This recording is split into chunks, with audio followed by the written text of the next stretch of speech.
Have you ever wondered what happens when an economy has too much of a good thing? Imagine factories running at full tilt, churning out products, or service providers ready to offer more than customers currently demand. It creates a fascinating and sometimes challenging economic situation.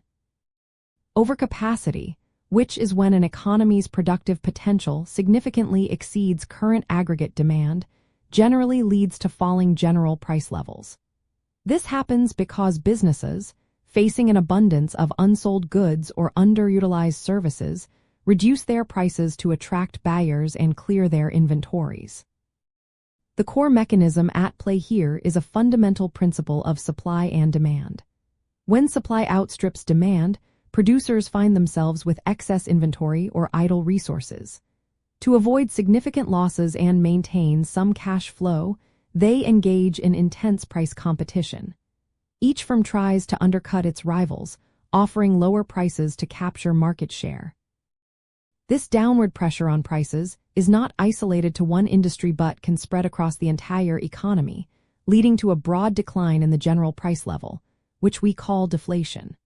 Furthermore, when consumers anticipate that prices will continue to fall, they often postpone purchases, hoping to buy at an even lower price later. This delay in spending further reduces demand, exacerbating the problem and reinforcing the deflationary trend. Businesses also have high fixed costs, such as rent, machinery, and salaries, which they must cover regardless of sales volume. To cover these costs, even if it means selling at a lower profit margin or even a slight loss per unit, they will continue to produce and sell, pushing prices down further. This constant downward pressure on prices, driven by the imperative to sell excess output, is a powerful force contributing to deflationary pressures. For those studying macroeconomics, understanding overcapacity helps us interpret economic indicators and predict market behavior. For example, observing declining capacity utilization rates, rising inventory to sales ratios, or increasing unemployment in manufacturing sectors can signal emerging overcapacity. Recognizing these patterns helps explain why governments and central banks might implement policies designed to stimulate aggregate demand, such as interest rate cuts or increased government spending, to combat these deflationary forces. A particularly concerning outcome of persistent overcapacity and falling prices is what economists call a deflationary spiral.